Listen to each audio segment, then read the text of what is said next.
туған күнің жылым.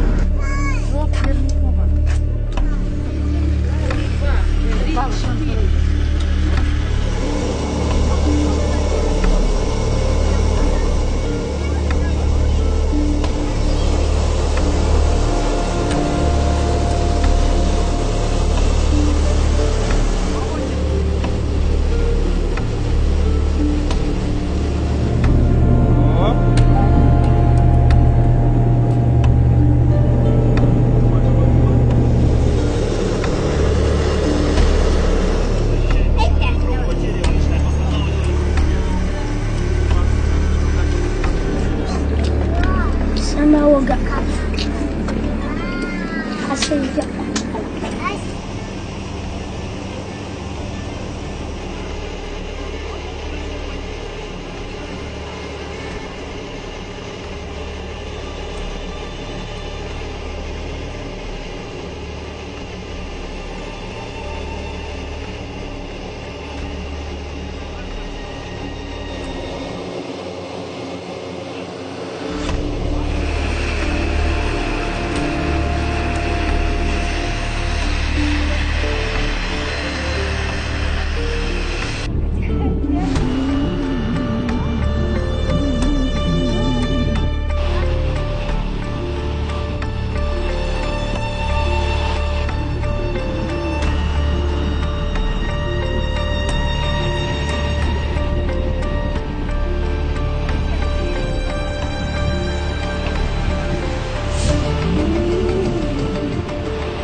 Сейчас у меня такое вот ощущение, что я многим обязана Казахстану. Я не знала, то мне плакать, то ли мне смеяться, даже я в шоковом состоянии была.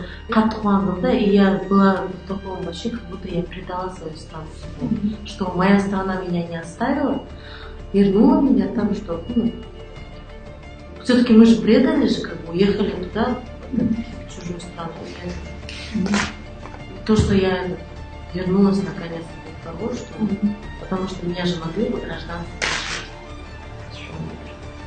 еще не разорвать. Корни так кішкене успокоилась, и меня как эвиденция то, что я столько лет потеряла и не могла для своего ничего сделать. Привет, как дела? Ты помнишь меня? Мы вчера вместе прилетели. Сейчас где, знаешь ты? Казахстан. Да, домой приехали, все хорошо будет, не переживайте.